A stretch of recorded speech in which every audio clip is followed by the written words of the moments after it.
హరి ఓం.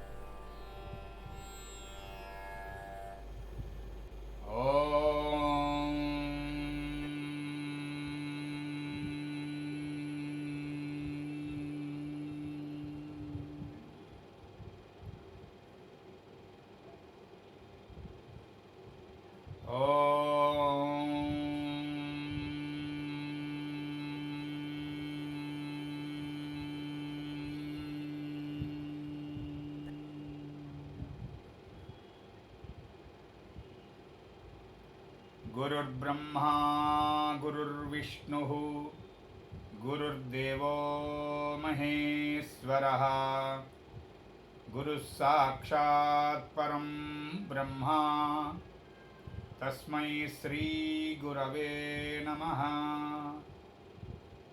మూర్తిత్వే పరికల్పితస్య శిభృతో వర్త్మా పునర్జన్మనాం ఆత్మేత్యాత్మవిదాం క్రతుశ్చ యజతాం భర్తామరజ్యోతిషాం లోకానాం ప్రళయోద్భవస్థితి విభుశ్చానేకథాయ శ్రుతౌ వాచం నః సదదాత్వనేకకిరణః త్రైలోక్యదీపో రవిః.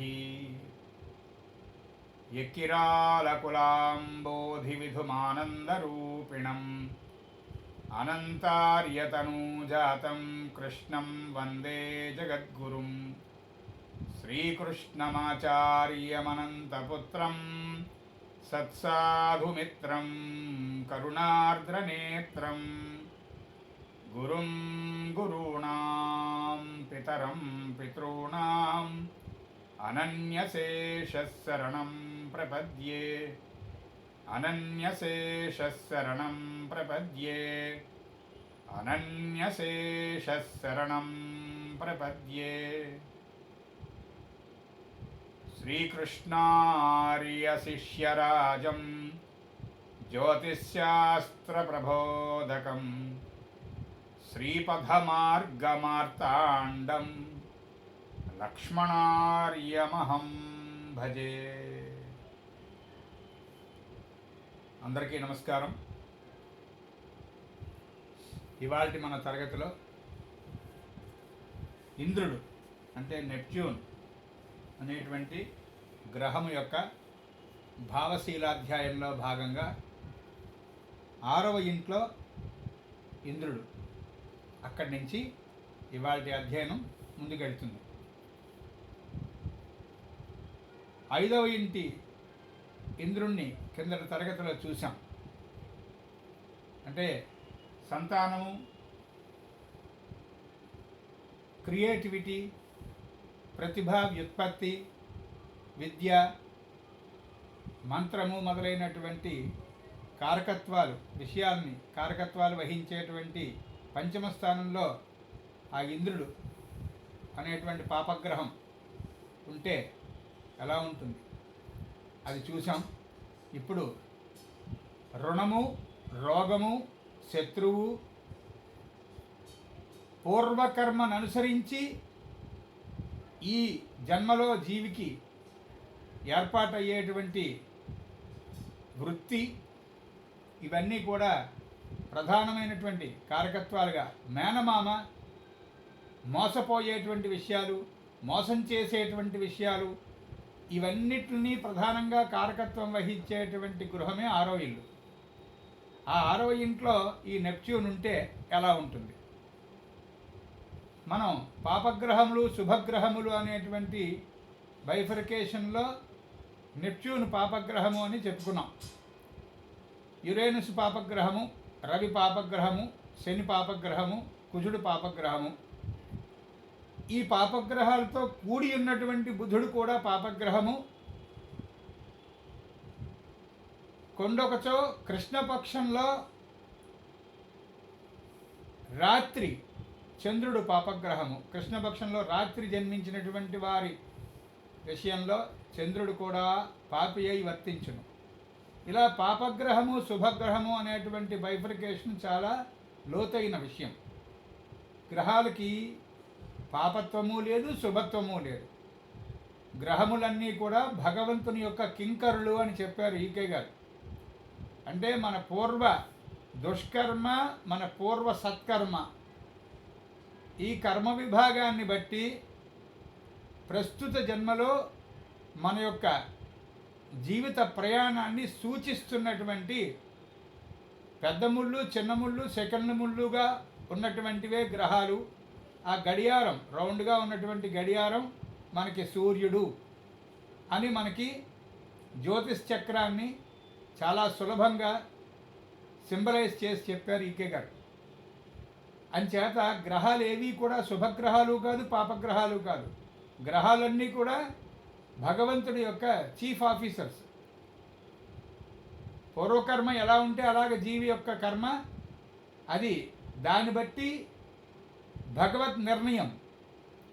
ఆ నిర్ణయం కూడా ఎలా ఉంటుంది న్యాయంగా అయితే ఈ తత్వం అంతా ప్రతి జ్యోతిష్కుడు నేర్చుకోవాలి, గుర్తుపెట్టుకోవాలి, అధ్యయనం చేయాలి. ఈ తత్వాన్ని ఆధారం చేసుకునే శాస్త్రాన్ని చదవాలి. ఏమిటి ఆ తత్వం అంటే భగవత్ తత్వానికి సంబంధించిన లక్షణం ఏం చెప్పారు తెలుసుగా పెద్దలు, ఋషులు. నిరంజన నిర్వికల్ప నిరామయ నిరాఖ్యాత శుద్ధదేహుడైనటువంటి వాడు భగవంతుడు. అంటే ఆయనకి రంగు లేదు, రుచి లేదు, వాసన లేదు, లక్షణం లేదు, స్వరూపం లేదు, మంచి లేదు, చెడ్డ లేదు. వీటన్నిటికీ అతీతమైనటువంటి స్థితి భగవత్ స్థితి. మరి అలాంటి స్థితి నుంచి సృష్టి కిందకు వస్తున్న కొలది ఒక్కొక్క పొర విచ్చుకుంటున్న కొలది మెడికల్ సైన్స్లో ఉంటుంది చూసారా, infection is inevitable in some junctions of human life.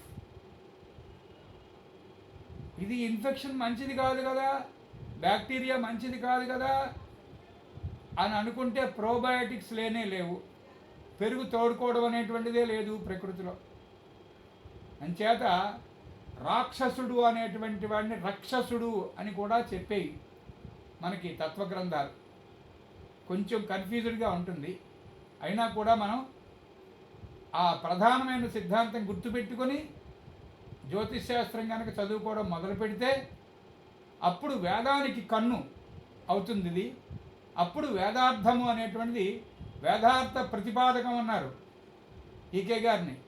ఒకానొక భక్తుడు ఆయన్ని వర్ణిస్తూ వేదార్థ ప్రతిపాదకం పురాణసార సర్వజ్ఞం కృష్ణం వందే జగద్గురుం అన్నారు. అలాగా ఆ వేదార్థము అనేటువంటిది సరిగ్గా బోధపడి మన జీవితం సరైనటువంటి దారిలో వెళ్ళాలి అంటే జ్యోతిష్ శాస్త్రంతో పాటు మనం ఏర్పాటు చేసుకోగలగాలంటే ఈ సూత్రాన్ని మర్చిపోకూడదు. అంచేత ఆ సూత్రంలో ప్రధాన భాగం ఏమిటి?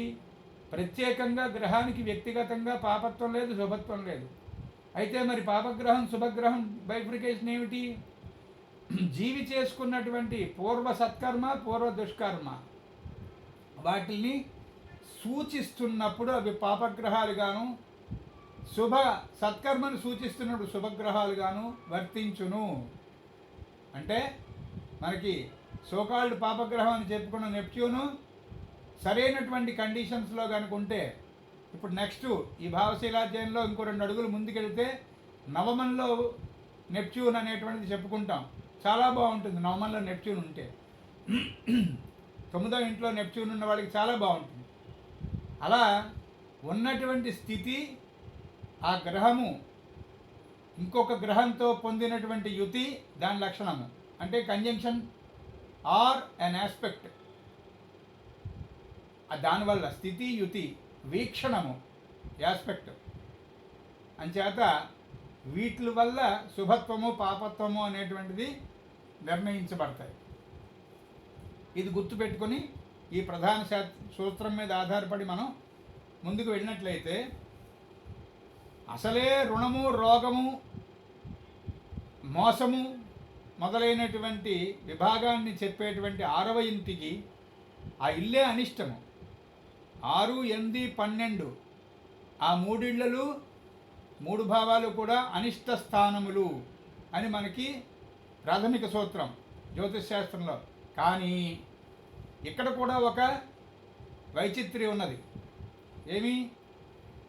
ఈ 6, 8, 12 స్థానముల యొక్క ప్రధానమైనటువంటి సిగ్నిఫికెన్స్, ప్రధానమైనటువంటి కనెక్షన్ బలంగా ఏర్పడినప్పుడే వైద్య వృత్తి అబ్బును. వైద్య విద్య యందు పరిణతి, విద్య యందు ఉత్తీర్ణత, ఉన్నతి అనేటువంటిది ఏమైనా జీవికి అబ్బాలి.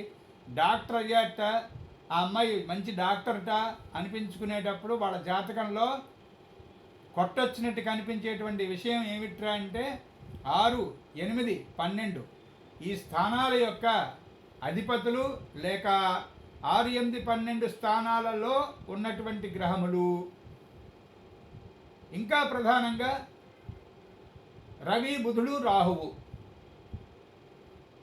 గ్రహకారకత్వాల్లో అవి ముఖ్యం, భావకారకత్వాల్లో ఇవి ముఖ్యం. వీటితో డాక్టర్ అవ్వడం ఉంటుంది. అంటే అనిష్ట స్థానములు అని మనం బాధపడిపోయేటువంటి, భయపడిపోయేటువంటి ఆ గృహాలే డాక్టర్ని తయారు చేస్తున్నాయి. కొంచెం ఓపికగా ఆలోచిస్తే మనకే తెలిసిపోతుంది. 6వ ఇల్లు రుణము, రోగము, 8వ ఇల్లు మృత్యువు, 12వ ఇల్లు వ్యయం, పూర్తిగా ఖాళీ అయిపోవడం. అంచేత ఈ 3 విభాగాలే డాక్టరీ అనేటువంటి దానికి నేపథ్యంలో ఉన్నటువంటి విశేషాలు. కొంచెం ఓపికగా బోధపరచుకోవాలి. అక్కడ 6వ ఇంట్లో నెప్ట్యూన్ ఉన్నప్పుడు ఎలా ఉంటుంది అంటే, ఆ ఒంటికాయ సొంటికొమ్మ అన్నారు చూసారా, అంటే ఇంక ఎవరితోనూ వాళ్ళకి సంబంధం లేదండి, వాడు సినిక్ అండి అన్నారు. వాడు పెద్ద ఆఫీసరే కరెక్టే, కానీ ఆ క్యాబిన్లోకి వెళ్ళిపోతాడు పొద్దున్న 8 గంటలకి, రాత్రి 8 గంటల దాకా. మరి అందులోంచి రావడానికి ఉండదు, అతుక్కుపోయి ఉండిపోతాడు సీట్కి. అంటే అవ్వడానికి ఆఫీసరే, రీజనల్ డైరెక్టర్ ఏదో బ్యాంకుకి, రైటే బాగానే ఉంది, చాలా పెద్ద జీతం, పెద్ద హోదా, అన్నీ బాగానే ఉన్నాయి. ఏం లాభం?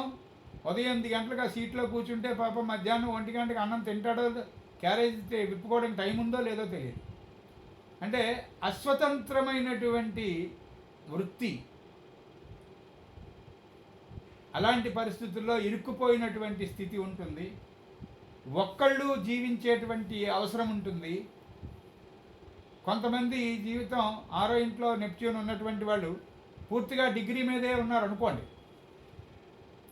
డిగ్రీ మీదే, ఆ 6వ ఇంటి డిగ్రీ మీదే నెప్ట్యూన్ ఉన్నాడు అనుకోండి, ఇంకా మరి చెప్పక్కర్లేదు. ఏదైనా మఠాలు, ఆశ్రమాలు, పోనీ వాటిల్లో ఏదైనా భక్తి ప్రపత్తి కాస్త ఏమైనా తరించడం ఇలా ఏమైనా ఉందా, అందులో కాస్త ఏదో అన్నం పెట్టే డిపార్ట్మెంట్కి ఈయన ఇన్ఛార్జి, ఆ వంటశాలలోంచి రాలేడు, మరి ఇక అదే అందులో తరించడమే. అంచేత అలా సింగిల్గా ఉండేటువంటి పరిస్థితుల్లో ఇరుక్కుపోతాడు. ఒక విధంగా చెప్పాలనుకుంటే మిగతా కుజుడితో కానీ శనితో కానీ ఒక ప్రామినెంట్ ఆస్పెక్ట్ కనుక ఏర్పడిపోతే ఈ 6th నెప్ట్యూన్కి అప్పుడు జైలు సూపరింటెండెంట్ ఉద్యోగం అలాంటివి కూడా ఉంటాయి. జైలు సూపరింటెండెంట్ ఎవరితో కబుర్లు చెప్పుకుంటూ కూర్చోవడానికి అవ్వదు కదా.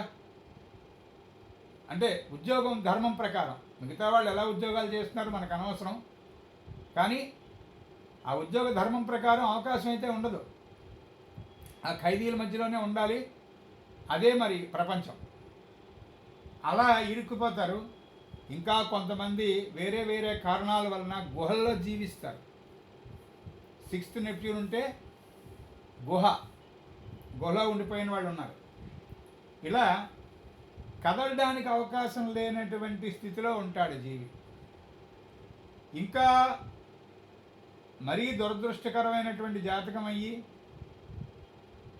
6th నెప్ట్యూన్ కనుక మిగతా గ్రహాలతో, ఎస్పెషల్లీ చంద్రుడితో పూర్తిగా అవయోగంలో ఉన్నాడు అనుకోండి, ఖచ్చితంగా ఉన్మత్తుడు, అంటే పిచ్చివాడు అయ్యేటువంటి అవకాశం ఉంటుంది. ఇక్కడ మనకి మనం ముందుకెళ్తున్న కొలది, రాను ముందుకెళ్తున్న కొలది ప్రోగ్రెస్డ్ హారోస్కోప్ చెప్పుకుంటున్నప్పుడు మెడికల్ ఆస్ట్రాలజీ వేరు, మండేన్ ఆస్ట్రాలజీ వేరు. అలా విడివిడిగా చెప్పుకుంటున్నప్పుడు మనం ఏం చేద్దామంటే ఒక్కొక్క విభాగాన్ని స్పెషలైజ్ చేస్తూ విద్యకి సంబంధించినటువంటి క్లాసులు 3, 4, 8, 10 అంటే ఆ 4th house, 5th house from ascendant and moon, దాని మీదే చెప్పుకుంటాం క్లాసెస్. అంటే జాతకం యొక్క విద్యాభ్యాసము, ఆ విద్యా పారీణత అనేటువంటిది లౌకిక విద్య లేక పారలౌకిక విద్య, ఎందులో పారీణుడు అవుతాడు, అయితే ఏ డిపార్ట్మెంట్లో చదువుకుంటాడు, చదువుకున్నటువంటి దానికి ఉద్యోగం చేసేదానికి సంబంధం ఉందా లేదా, ఇవంతా ఒక విభాగం చదువుకుంటాం. ఆరోగ్యానికి సంబంధించి మెడికల్ ఎస్ట్రాలజీ ఒక విభాగం చదువుకుంటాం. ఐశ్వర్యానికి సంబంధించి financial trio of the society, అంటే ఎకనామిక్ ట్రయో అంటారు, అదొక్కటి ఒకసారి. ఆర్థికంగా పరిపుష్టి అనేటువంటిది ఎలా ఉంటుంది, అది ఎలా చదువుకుంటాం. అలా నిజానికి జ్యోతిష్శాస్త్ర అధ్యయనాన్ని అలా చదువుకోమని చెప్పారు ఈకే గారు. ఎంఆర్ఎల్ రావు గారు అలాగే నేర్పించారు. ఇదిగో ఫలానా ఫలానా ఇల్లులు చూస్తే ఫలానా ఫలానా విషయాలు బయటకు వస్తాయి జీవివి, దాన్ని బట్టి ట్రైన్ చేయండి, ఆ జీవికి సలహా చెప్పండి అని చెప్పారు. అలా పిచ్చి అనేటువంటిది తీసుకున్నట్లయితే, అంటే నిజానికి ఇక్కడ ఒక రహస్యం చెప్పుకోవాలి. మాస్టర్ ఈకే గారు హోమియోపతి క్లాసెస్ చెప్తున్నప్పుడు ఒక మాట చెప్పారు, పిచ్చివాడు కానటువంటి జీవి లేడు భూమి మీద అన్నారు.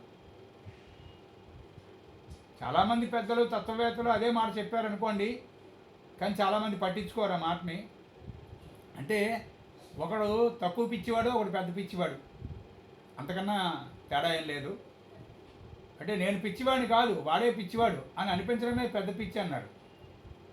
అంచేత ఈ పిచ్చికి సంబంధించి అంటే మనోవైకల్యము, ఉన్మత్త స్థితి అనేటువంటి దాన్ని కనుక మనం చూస్తే మూన్ అండ్ యురేనస్ ఆ రెండు ప్రధానమైనటువంటి కారకగ్రహాలు అవుతాయి ఈ ఉన్మత్త స్థితికి. అక్కడ రెండు గ్రహాల కలయిక, మూన్ కంజంక్షన్ విత్ యురేనస్ అలాంటి స్థితిని ఇస్తే, ఇక్కడ 6th నెప్ట్యూన్ ఒక్కటి ఆ స్థితిని ఇస్తుంది. మిగతా గ్రహాలతో కనుక అవయోగం ఉంటే దీనికి ఒక స్క్వేరు, లేకపోతే మూన్తో షష్టాష్టకం ఇలాంటివి ఉన్నాయనుకోండి. మనోవైకల్యం అనేటువంటిది అందరూ ఆలోచించిన రీతిలో పిచ్చివాడు ఆలోచించడండి.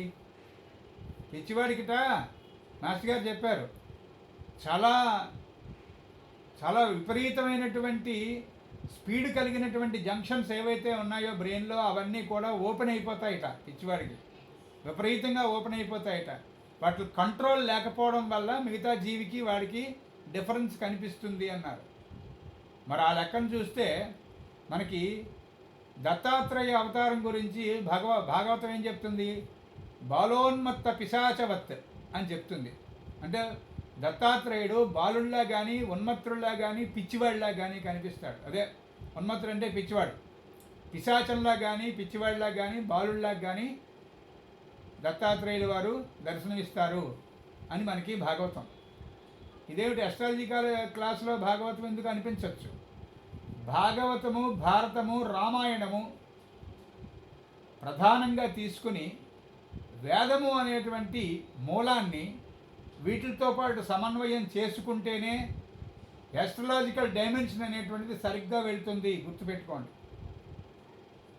భారత భాగవత రామాయణాల్లో అస్ట్రాలజీ ఎక్కడుందండి అని అనేటువంటి పిచ్చి వాళ్ళకి మనం చేయగలిగింది చెప్పగలిగింది ఏం లేదు. అంటే వాళ్ళు సమంగా సరిగ్గా రామాయణం చదువుకోలేదు, ఇతిహాసం చదువుకోలేదు, కావ్యము తెలియదు వాళ్ళకి, పురాణము తెలియదు, ఇతిహాసము తెలియదు. కావ్యాల్లో కూడా రఘువంశం అవి ఉన్నాయనుకోండి, కాళిదాసు ఇచ్చినటువంటివి, వాటి నిండా జ్యోతిర్విద్య ఉన్నది.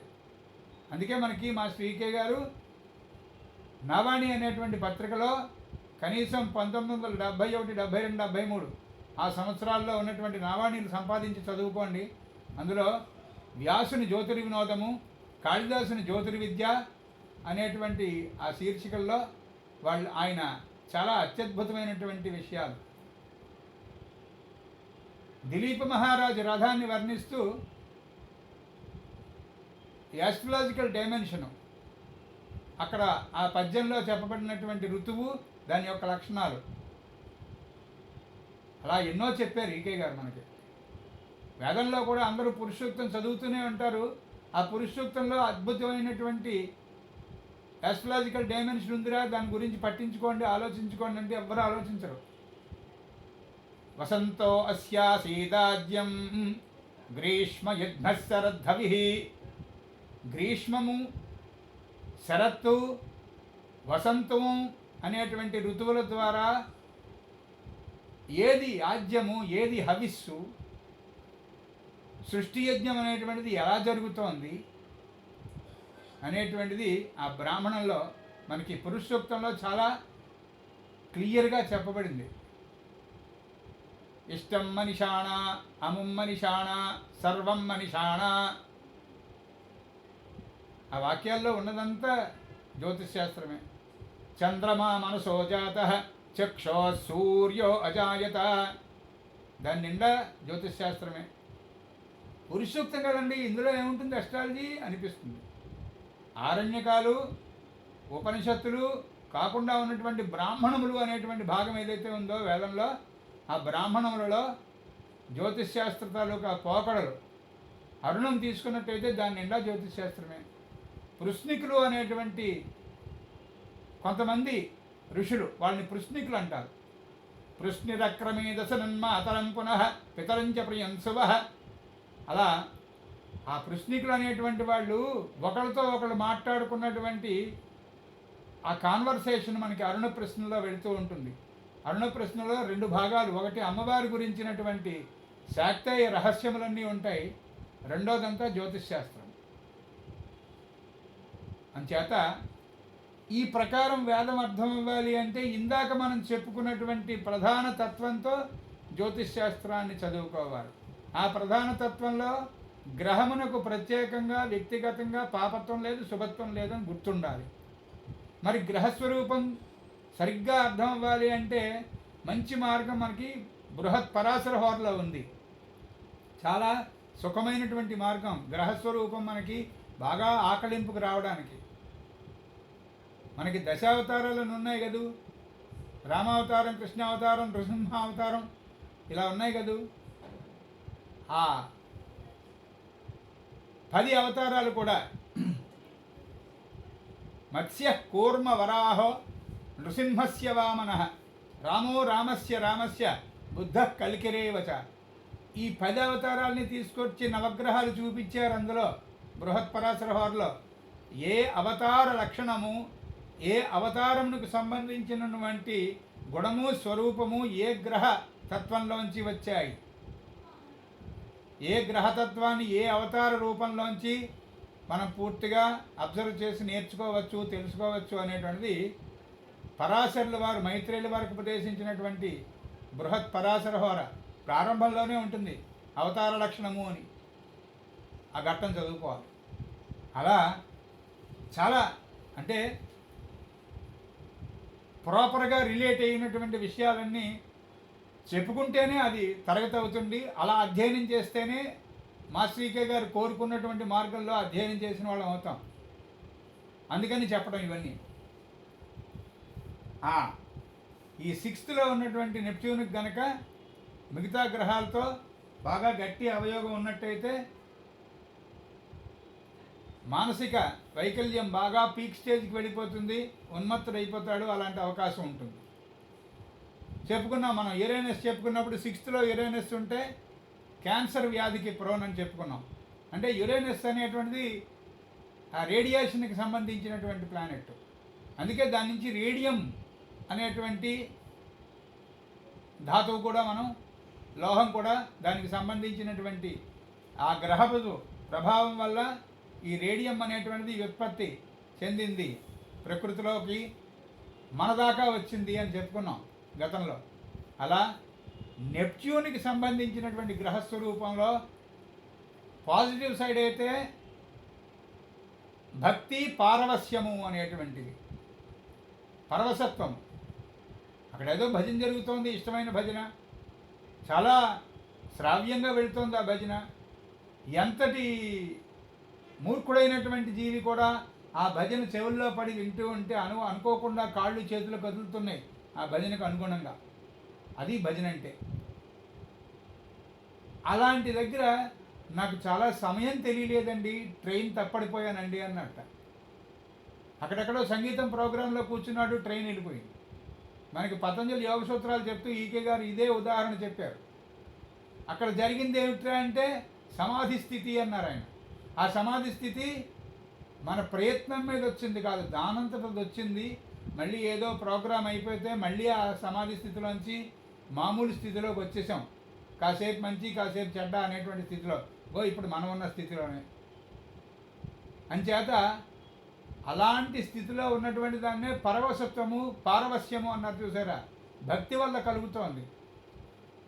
అది నెప్ట్యూన్ కారణమే. అది పాజిటివ్ సైడ్ అయితే. అదే నెగిటివ్ సైడ్ అయితే అప్పుడు కూడా పరవశత్వం ఉంటుంది. కాకపోతే ఆ పరవశత్వం ఏదో మద్యపానం వల్ల అన్నారు. అంటే మత్తుని కలిగించేటువంటి ద్రవ పదార్థమో పొడి పదార్థమో ఏదో మొత్తానికి అది సేవించడం వల్ల ఏర్పడినటువంటి తాత్కాలిక మత్తు, అది కూడా నెప్ట్యూనే. అది అంచేత నెప్ట్యూన్ పాజిటివ్గా ఉన్నటువంటి జాతకాలకి మాస్టర్ గారు ఏం చెప్పారంటే కృష్ణ కథలు, కృష్ణుని యొక్క వేణుగానము, రాసలీల అవి ప్రత్యేకంగా పారాయణ చేయించారు వాళ్ళ చేత. చాలా బాగుంటుంది. దానివల్ల అంటే జాతకంలో ఏ గ్రహం అయితే బలంగా ఉంటుందో దాన్ని స్టిమ్యులేట్ చెయ్యాలి. గుర్తుపెట్టుకోండి. గతంలో కూడా సభవారికి నేను విన్నవించి ఉన్నాను ఈ విషయం. మాస్టర్ ఈకే గారు, మాస్టర్ ఎంఆర్ఎల్ రావు గారు 10 సార్లు చెప్పినటువంటి ముఖ్య విషయం ఏంటంటే జాతకంలో ఏదైనా గ్రహం బాగులేకపోతే ఆ బాగులేని గ్రహానికి శాంతి చేయించకండి. అసలే బాధ్యత లేనటువంటి కొడుకు వాడు. ఇంటికి పెద్ద కొడుకే కరెక్టే, బాధ్యత లేదు, విద్య లేదు, సంస్కారం లేదు. అలాంటి వాడికి సంసారం బాధ్యత అప్పచెప్తే ఏమిటి ఉపయోగం? ఇంకా అట్టడుగుకి దిగిపోతుంది ఆ ఇల్లు. అదే ఇంటికి చిన్నవాడైనా కూడా బుద్ధిమంతుడు, సంస్కారవంతుడు, యోగ్యుడు, వ్యవహార దక్షత కలిగినటువంటి వాడు, అలాంటి వాడికి ఆ ఇల్లు అప్పచెప్తే వాడి ఇంటికి చిన్నవాడైనా వాడు పైకి తీసుకొస్తాడు. అదే సూత్రం ఇక్కడ జాతకంలో గ్రహోపచార శాంతి అనేటువంటి క్రమానికి అదే సరైన సూత్రం అని చెప్పారు. అంచేత నెప్ట్యూన్ కనుక బాగుంది అనుకోండి, అప్పుడు బాగున్నటువంటి గ్రహాన్ని స్టిమ్యులేట్ చేయాలి కనుక అవకాశం కుదిరి మిగతా గ్రహాల యొక్క సరైనటువంటి కనెక్షన్ ఉంటే వాళ్ళకి ఫ్లూట్ నేర్పించటం. అలా కృష్ణుడికి సంబంధించినటువంటి చరిత్ర, కృష్ణ కథలన్నీ కూడా చదివించటం, అవి చేస్తే చాలా పైకి వస్తారు, చాలా చక్కని విద్యావంతులు అవుతారు, బాగుంటుంది జీవితం. అలా 6వ ఇంటి నెప్ట్యూన్ని కొంత చూసాం, స్వస్తి. తర్వాత 7వ ఇంట్లో నెప్ట్యూన్ ఇంద్రుడు, మంచిది కాదు. 7వ ఇంట్లో నెప్ట్యూన్ ఉన్నట్ట అంటే అంత పెద్ద శుభకరము శోభస్కరము అయినటువంటి ఆస్పెక్ట్ కాదు ఇది. ఖచ్చితంగా ఏంటంటే 7th హౌస్లో నోడు ఉంటే, రాహు ఉంటే ఎలాగైతే కళత్రభావమును దృష్ట్యా మోసం జరుగుతుందని చెప్తామో, అలా నెప్ట్యూన్కి కూడా 7th హౌస్లో నెప్ట్యూన్ ఉంటే పెళ్లి విషయంలో బాగా మోసం. అంటే పెళ్లి చూపుల్లో ఒకరిని చూపిస్తారు, తీరా పీటల మీదకి వచ్చేటప్పటికి తెరవతల ఇంకొక అమ్మాయి ఎవరో ఉంటుంది. ఇంకా ఈ జాతకుడు పెళ్లి కొడుకు బాగా దురదృష్టవంతుడైతే కనుక 7వ నెప్ట్యూన్తో పాటు నోడు కూడా అక్కడే ఉన్నాడు అనుకోండి, ఇక చెప్పక్కర్లేదు. ఈ దురదృష్టం ద్విగుణీకృతం అయిపోయి ఆ పెళ్లి కూతురికి అంగవైకల్యం కూడా ఉంటుంది. తెరవతలు ఉంది కాబట్టి తెలీదు. ఇదేమిటిది, మోసం ఏమిటి అని అడిగితే నోరు మేండించాడు. నీకు ఈ అమ్మాయినే చూపించామన్నాడు. అవునో కాదో చెప్పడానికి ప్రూఫా ఏమైనా స్టాంప్ పేపర్ మీద సంతకం పెట్టారా? అలాంటి పరిస్థితులు ఏర్పడతాయి. 7వ నెప్ట్యూన్ ఉండి డిగ్రీకి దగ్గరలో ఉండి మిగతా గ్రహాలతో కనుక. ముఖ్యంగా గుర్తుపెట్టుకోండి, ఇక్కడ ఒక సూత్రం గుర్తొచ్చింది.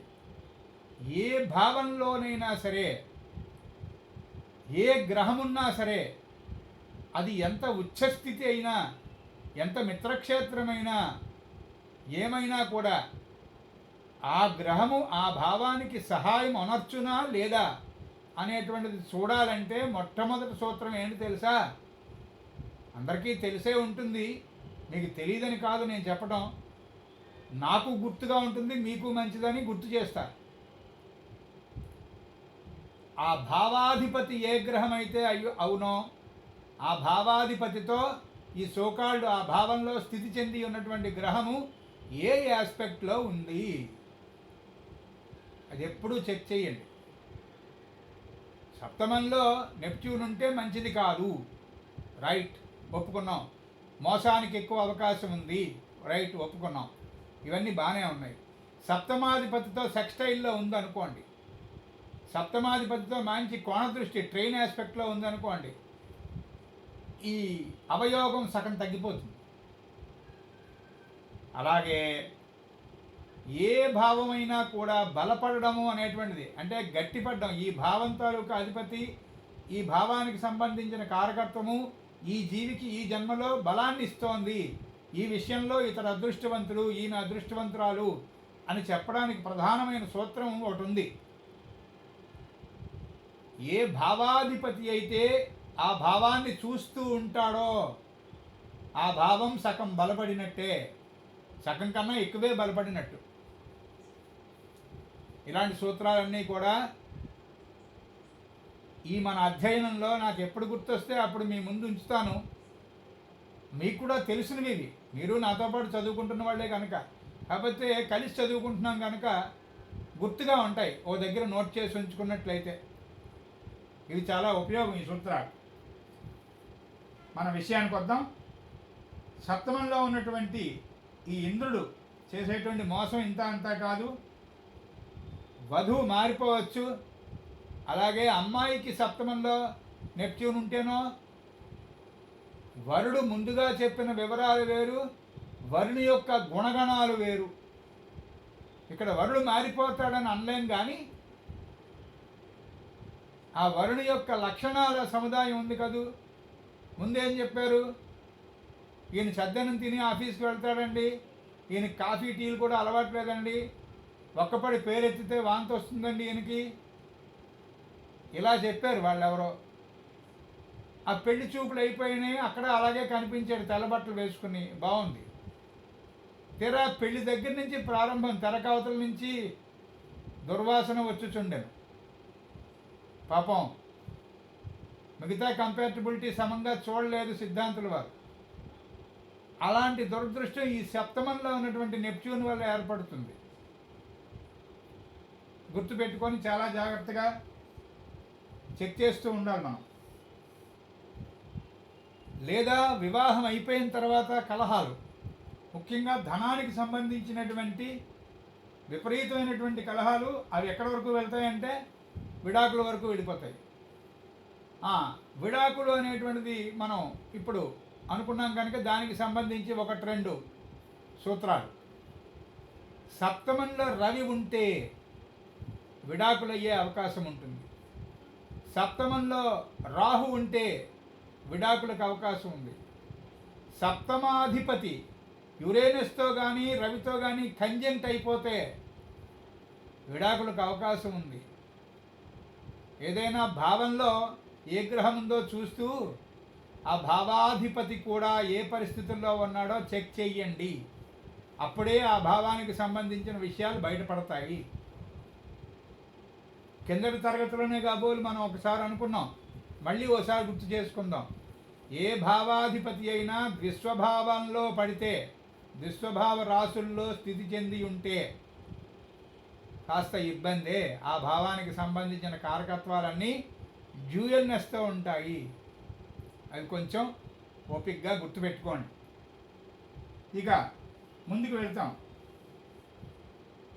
అదే కనుక ఈ సప్తమంలో నెప్ట్యూన్ ఉండి చంద్రుడు లేదా శుక్రుడు లేదా బుధుడు శుభగ్రహాలు కదూ, ఈ చంద్ర బుధ శుక్రులతో మంచి ఆస్పెక్ట్గా ఉన్నదనుకోండి, అప్పుడు ఇతని యొక్క భార్య అపరూప సౌందర్య రాశి, చక్కనైనటువంటి విద్వాంసురాలు, ముఖ్యంగా సంగీత విద్వాంసురాలు. ఏదైనా ఇన్స్ట్రుమెంటు లో ఎక్స్పర్ట్ కావచ్చు, లేదా వోకల్లో ఎక్స్పర్ట్ కావచ్చు. ఆ విద్వత్తు చక్కగా ఉంటుంది భార్యకి. అదే స్త్రీ జాతకంలో సప్తమంలో నెప్ట్యూన్ నుండి చంద్ర శుక్ర బుధులతో వీటిల్లో దేంతోనైనా సరే మంచి ఆస్పెక్ట్ ఉంటే ఆ భర్త అంత చక్కని విద్వాంసుడు అవుతాడు, చాలా అందంగా ఉంటాడు. అంటే పూర్తిగా ఇందాక మనం చెప్పుకున్నటువంటి స్థితికి కంప్లీట్గా రివర్స్లో ఉంటుంది ఇప్పుడు స్థితి. ఏదైనా భావశీలాధ్యాయంలో ఈ సూత్రం తప్పదు. ఏ భావంలో ఏ గ్రహం గురించి మనం అధ్యయనం చేస్తున్నా కూడా వెనకాల ఈ సూత్రం ఉండాలి మనకి. ఏది? ఏ ఏ గ్రహాలతో శుభదృష్టితో ఉంది, ఏ ఏ గ్రహాలతో పాపదృష్టితో ఉంది, అది చాలా ఇంపార్టెంటు. అలాగే ఈ దృష్టి అనేటువంటిది నిర్ణయించేటప్పుడు కూడా ఒక జాగ్రత్త అవసరం ఉన్నది. ఏమిటా జాగ్రత్త? చంద్రుడు తప్ప మిగతా ఏ గ్రహాలైనా 3 నుంచి 5 డిగ్రీల వ్యత్యాసంలో మాత్రమే దృష్టి కలిగినట్టు లెక్క. మిగతా సంతకి చీటీ లచ్చికి గాజులు. వృషభంలో శుక్రుడు ఉన్నాడండి, లేకపోతే అక్కడెక్కడో రవి ఉన్నాడండి వృశ్చికంలో. ఈ రవి శుక్రుల యొక్క సమసప్తకం వలన వివాహంలో ఇబ్బందులండి, ఇవన్నీ బాగానే ఉన్నాయి చెప్పడానికి. కానీ అక్కడ శుక్రుడు ఏ డిగ్రీలో ఉన్నాడు, ఇక్కడ రవి ఏ డిగ్రీలో ఉన్నాడు చూడాలి, చూసి తీరాలి. నక్షత్రపాదం ఇచ్చాం కదా అంటే కుదరదు. ఏ నక్షత్రపాదంలో శుక్రుడు ఉన్నాడో, ఏ నక్షత్రపాదంలో రవి ఉన్నాడో చెప్పినంత మాత్రాన అవదు. ఎంచేత నక్షత్రపాదము అంటే 3 డిగ్రీల 20 అంశాలు, 20 భాగాలు, సారీ. ఆ 3.20 భాగాలు అంటే మనకి ఇక్కడ పూర్తిగా ఆస్పెక్ట్ దూరం అయిపోతుంది. యురేనస్తోనో నెప్ట్యూన్తోనో అయితే 2 డిగ్రీస్ కన్నా ఆస్పెక్ట్ లేదన్నారు. 2 డిగ్రీస్ ప్లస్ ఆర్ మైనస్ అక్కడి వరకే ఆస్పెక్ట్. మిగతాదంతా స్వప్నం, స్వాప్నికమైనటువంటి జగత్తులో దాని యొక్క ప్రభావం.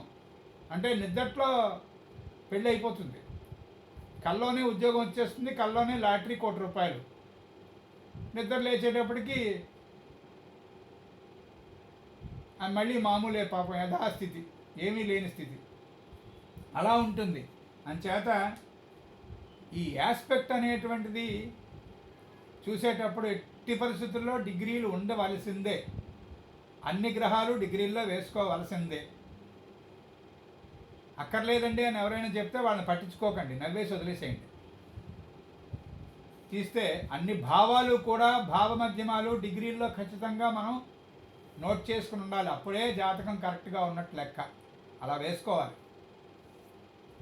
నెక్స్ట్, ఈ సప్తమ నెప్ట్యూన్ ఉండి ఏదైనా గ్రహాలతో పాపదృష్టి ఉన్నట్లయితే ఇక్కడ కూడా అనేక వివాహములు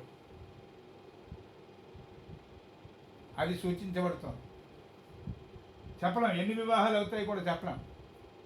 వాళ్ళు పేపర్లో గట్రా మనం న్యూస్ చూస్తాం, యూట్యూబ్లో గట్రా వస్తుంది చూసారా, అక్కడెక్కడో 8 పెళ్ళిళ్ళు చేసుకున్నారండి ఈవిడ, 9వ పెళ్ళికి వాళ్ళు ఎవరినో మోసం చేస్తూ బయటపడారండి, లేకపోతే ఈయన 12 వివాహాలు జరిగేటండి ఈయనకి అని మనకి కొన్ని వార్తలు మనం చూస్తుంటాం చూసారా. అవన్నీ కూడా సప్తమంలో నెప్ట్యూన్ నుండి మిగతా గ్రహాలతో అవయోగంలో ఉన్నటువంటి ఆస్పెక్ట్లు అవి. అదర్వైజ్ అలా లేకపోయినటువంటి వాళ్ళకి ఆ ఉన్న పాపం ఒక్కగానొక్క భార్య ఒక్కగానొక్క భర్త వాళ్ళు చాలా దుష్టులు అయి ఉంటారు. వాళ్ళని విడదీయలేము. అంటే అది వివాహ ముహూర్తాన్ని బట్టి కూడా ఉంటుంది. కొన్ని ముహూర్తాలు పాపం విడదీయరాని సంబంధం ఏర్పడిపోతుంది ఆజన్మాంతం. ఆ కష్టంలోంచి వాళ్ళని బయటికి తీయలేము. ఏదో కొంతసేపు మాట్లాడి సొలేస్ చేసి రావాలి తప్ప ఆ భర్త కానీ ఆ భార్య కానీ ఒకళ్ళ ఎడల ఒకళ్ళు చాలా దురుసు ప్రభావం, చాలా దుష్టమైనటువంటి ప్రభావంతో ఉంటారు. అది కూడా ఈ సప్తమంలో ఉన్నటువంటి నెప్ట్యూన్కి లక్షణం. స్వస్తి.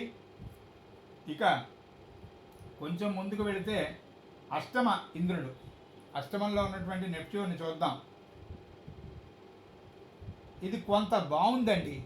ఎలాగా అంటే పాపం బాగుండడము అంటే ఊరికే సరదా కన్నాను. భార్య తరపు బంధువులు మరణించడం వల్ల విపరీతమైన ఆస్తి కలిసి వస్తుంది. ముఖ్యంగా మేల్ అంటే పురుషుడికి ఎవరికైనా అష్టమంలో నెప్ట్యూన్ డిగ్రీ మీదకే ఉందనుకోండి, 1-2 డిగ్రీస్ తేడాలోనే అక్కడ ఉందనుకోండి, అప్పుడు ఆ భార్యకి ఉన్నటువంటి బంధువులు వాళ్ళ అమ్మమ్మ గారో తాతగారో తాతయ్య గారో అమ్మమ్మ ఎవరో మొత్తానికి మేనమామలో ఆమె అంటే ఉన్న వాత్సల్యం మీద మా తదనంతరం సోకాళ్ళు ఈ 15 ఎకరాలు అమ్మాయికి అని వాళ్ళు ఏదో ఎప్పుడో రాయడం, ఈ పెళ్ళైన వెంటనే వాళ్ళు పాపం వీళ్ళ పెళ్ళయ్యాక వాళ్ళు కాలం చేయటం, దానివల్ల ఆస్తి కలిసి వచ్చింది. వాళ్ళు అందులో ఏం రాశారు, ఈ సోకాళ్ళు మా మనవరాలకి లేకపోతే మా మేనగోడలకి ఆమె యొక్క భర్తకు కలిసి ఈ ఆస్తి చెందుతుంది ఆమె వివాహానంతరం అని రాశారు. అదే ఇక్కడ 8th నెప్ట్యూన్ ఈ పురుషుడికి. వీళ్ళ వివాహం అయిన 2 నెలలకో 3 నెలలకో ఏదో పోనీ బాగా లేట్ అంటే 1 సంవత్సరానికో వాళ్ళు ఎవరో వెళ్ళిపోతే శరీరం చాలిస్తే అప్పుడు వాళ్ళ ఆస్తి వీళ్ళకి కలిసి వచ్చింది. అదే కనుక మామూలుగా ఇది కొంత వాళ్ళెక్కడో ఎవరో పోతే వచ్చిన ఆస్తి అనుకోండి, అది వేరు. అక్కడ మళ్ళీ వేరే వేరే కోణాలు చూడాలి, వేరే వేరే విషయాలు ఆలోచించాలి. ఆస్తి సమమైనటువంటి ఆస్త, సక్రమమైనటువంటిదా, ముదనష్టపు ఆస్త, ఇవి కూడా చూసుకోవాలి. అందుకే మనకి ధర్మశాస్త్రానికి ముడిపడి ఉంటుంది జ్యోతిష్ శాస్త్రం. నిజానికి జ్యోతిష్ శాస్త్రంతో కనెక్షన్ లేనటువంటి శాస్త్రం ఏదీ ఉండదు. Take it granted. మాస్టర్ గారు చెప్పిన మాట ఇది. జ్యోతిష్ శాస్త్రంతో కనెక్షన్ లేకుండా వేదాంతానికి జ్యోతిష్ శాస్త్రం ఏముందండి అన్నాడు తెలియక. అంటే వేదాంత శాస్త్రం తెలియదు అనమాట. వేదాంత శాస్త్రము, అలంకార శాస్త్రము, వ్యాకరణ శాస్త్రము, యోగ శాస్త్రము, జ్యోతిష్ శాస్త్రానికి కనెక్షన్ లేకుండా ఏ శాస్త్రం ఉండదండో. తీస్తే ఈ 8th హౌస్లో ఉన్నటువంటి నెప్ట్యూన్కి కనుక మిగతా గ్రహాలతో అర్ధకోణ దృష్టి ఉన్నట్లయితే ఏమవుతుందో తెలుసా? మాస్టర్ గారు చెప్పిన ప్రకారం చూస్తే పూర్వజన్మ స్మృతి చాలా ఖచ్చితమైనటువంటి వివరాలతో పాటు వాళ్ళకు ఉంటుంది. ఈ మిగతా జాతకులకి ఏదైనా యోగాభ్యాసం చేత పూర్వజన్మలో నేను ఫలానా దగ్గర ఉన్నాను, ఫలానా పని చేశాను, ఫలానా పని అసంపూర్తిగా చేసి వదిలేశాను, అది ఇప్పుడు కంటిన్యూ చేయాలనేటువంటి పూర్వజన్మ జ్ఞానం కలిగి దానివల్ల ముందుకు వెళ్ళిన ఉదంతాలు ఉంటే ఉండవచ్చుగాక, ఇక్కడ మాత్రం పిన్ పాయింటెడ్గా ఉంటుంది వీళ్ళ పూర్వజన్మ స్మృతి. అంటే పూర్వజన్మలో ఉన్నటువంటి వీళ్ళ ఏరియా పిన్ కోడ్ కూడా వీళ్ళకి బాగా గుర్తుంది అన్నట్టుగా ఉంటుందిట. 8th హౌస్లో నెప్ట్యూన్ నుండి ఆ మూన్తోనో లేకపోతే మెర్క్యూరీతోనో శాటర్న్తోనో సన్తోనో సెక్స్టైల్ కనుక ఏర్పడితే అంత చక్కనైనటువంటి లక్షణం ఉంటుంది. Especially 8th Uranus 8th Neptune అది మూన్తో కనుక సెక్స్టైల్ ఆర్ ట్రైన్ ఉన్నట్టయితే విపరీతమైనటువంటి జల ప్రయాణాలు, షిప్లో ప్రయాణాలు ఉంటాయి చూసారా. అంటే నేవీలో ఉద్యోగం వేరు, మళ్ళీ అదే ఇటు అది కలుపుకోకూడదు. నేవీలో ఉద్యోగం అంటే సముద్రమే కదండి అని అనకూడదు, అది వేరు ఇది వేరు. అది మళ్ళీ సాజిటేరియస్ కనెక్షన్ ఉంటే కానీ నేవీలో ఉద్యోగం కష్టం, అది మళ్ళీ వేరు. అంచేత ఇక్కడ సాజిటేరియస్ కనెక్షన్ ఉంటే కానీ జ్యుడిషియరీలో ఉద్యోగం కూడా కష్టం. అవన్నీ ఐఏఎస్ చదవాలన్నా, నేవీలో ఉండాలన్నా, జ్యుడిషియరీలో ఉండాలన్నా ముగ్గురికి కూడా సాజిటేరియస్ బాగా ప్రామినెంట్ సైన్. కొంచెం ఓపికగా ఇవన్నీ అధ్యయనం చేసుకుంటే గుర్తుండే విషయాలు. ఇక్కడ ఈ 8th హౌస్లో నెప్ట్యూన్ ఉండి మూన్తో కనుక మంచి ఆస్పెక్ట్లో ఉంటే జలంలో ప్రయాణాలు అనేటువంటివి విపరీతంగా ఉంటాయండి. అదే గనక 8th నెప్ట్యూన్ ఉండి ఇతర గ్రహాలతో అశుభ దృష్టి, ఏ స్క్వేర్ ఆస్పెక్టో, అపోజిషన్ ఆస్పెక్టో, క్వాడ్రంట్ ఆస్పెక్టో ఏదో పడింది అనుకోండి, అప్పుడు ఫిట్స్, అదే మూర్ఛ, అవి ఎపిలిప్సీ, ఇలా ఏదన్నా చెప్పుకోండి, దానికి సంబంధించినటువంటి విభాగం ఆ రోగము ఉండే అవకాశం ఉంటుంది. తొందరగా ఎక్కువసార్లు తెలివి తప్పిపోవడం అనేటువంటిది ఉంటుంది. అలాగే ముఖ్యంగా దెయ్యం పట్టింది అంటారు చూసారా, అది అవునో కాదో అనేటువంటిది వేరే విషయం, అది వేరే విభాగం. అది తర్వాత ఎప్పుడో చెప్పుకోవాల్సింది. అది పెద్దలు ఎవరో చూసి నిర్ణయించవలసిన విషయం. ఎవరికి వాళ్ళు పిల్లలు చెప్పిన మాట వింటలేదే అంటే ఏ దెయ్యమో పట్టిందండి, పిల్లలు వెధలు చెప్పిన మాట వింటలే అనేస్తున్నాం. తప్పది. ఆ పట్టిన దెయ్యం వీళ్ళే, పెద్దవాళ్ళే. అంటే సరిగ్గా వాళ్ళని క్రమశిక్షణలో పెట్టలేక అనేటువంటి మాట పక్కకు తీద్దాం. అంచేత ఈ 8th నెప్ట్యూన్ నుండి మిగతా గ్రహాలతో చెడిపోతే దెయ్యం పట్టడాలు, పూనకాలు ఇలాంటివన్నీ కూడా చాలా చిత్ర విచిత్రమైనటువంటి సంఘటనలు ఉంటాయి. ముఖ్యంగా 8th నెప్ట్యూన్ నుండి శాటర్న్తో కనుక బాగా చెడిపోతే ఆ నీళ్ల కారణంగా, జల కారణమున మృత్యువు సంభవించేటువంటి అవకాశం ఉంటుంది. ఇంతవరకు మనం ఈ నెప్ట్యూన్ తాలూకా భావశీలాధ్యాయంలో ఇవాళ 6, 7, 8 భావాల్లో నెప్ట్యూన్ స్వరూపాన్ని కొంత అధ్యయనం చేయగలిసాం. వచ్చే తరగతిలో నవమ ఇంద్రుడు అనేటువంటి శుభకరమైనటువంటి ఆస్పెక్ట్తో అధ్యయనం ప్రారంభిద్దాం. స్వస్తి. స్వస్తి ప్రజాభ్య పరిపాలయంతాం న్యాయేన మార్గేణ మహిమహీషాః గోబ్రాహ్మణేభ్య శుభమస్తు నిత్యం. లోకాః సమస్తాః సుఖినో భవంతు. ఓం శాంతి శాంతి శాంతి.